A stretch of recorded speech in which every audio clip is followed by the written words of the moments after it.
might be a little bit unique to San Miguel, the driving experience. It's very polite. Well, you have no stop signs. They or had lights. yeah, they had two stoplights. They took them out. They have these glorietas, but it's very polite when you're in town. The unwritten rule is you just alternate at intersections. You let some take turns, letting people in from either side of the intersection. Well, and even when you're entering main roads, people will usually yield or slow down, and they'll understand what's going on. And we have this one highway that we had to turn left out on here, and people slow down for us. There are no stoplights. So you see this incredible sincerity with drivers. It's uno y uno, one and one. And people just take their time. There is no road rage. Road rage and flipping people off here is looked down upon. It's just something that's not practiced. The taxis, it seems they had this built-in knowledge and notion to stop and let pedestrians pass. Traffic in San Miguel is the most polite traffic I've seen any place in the world. Traffic, whether it's pedestrian or driving in the street, people in the street. Now, it's not true all over Mexico, certainly not true in Mexico City. But just like things in New York are not exactly the way they are in some small town in Virginia or wherever.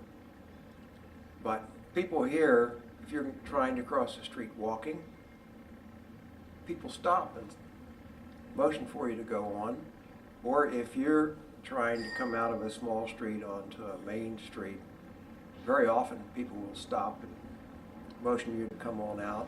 And there are many parking garages. The best analogy, we'll call it a parking garage. They're really not, most of them. But there are places that you can park your car.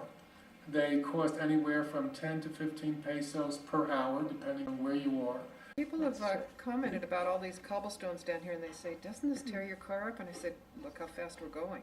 I mean, not really, if you're careful, but the roads in where we came from in the United States, oh my gosh, there were terrible potholes.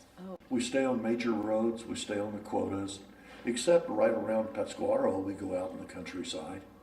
But it's not a big concern of ours. When we drive to the States, we take the major highways. It's 4 lanes, essentially, from San Miguel to the border. I don't drive at night because you're driving through desert and it can be 30, 40 miles if I have a blowout or, if there's nothing out there. During the day, the roads are patrolled by the Green Angels, which are, service trucks that will pull over and help you. There's federal police all up and down the highways.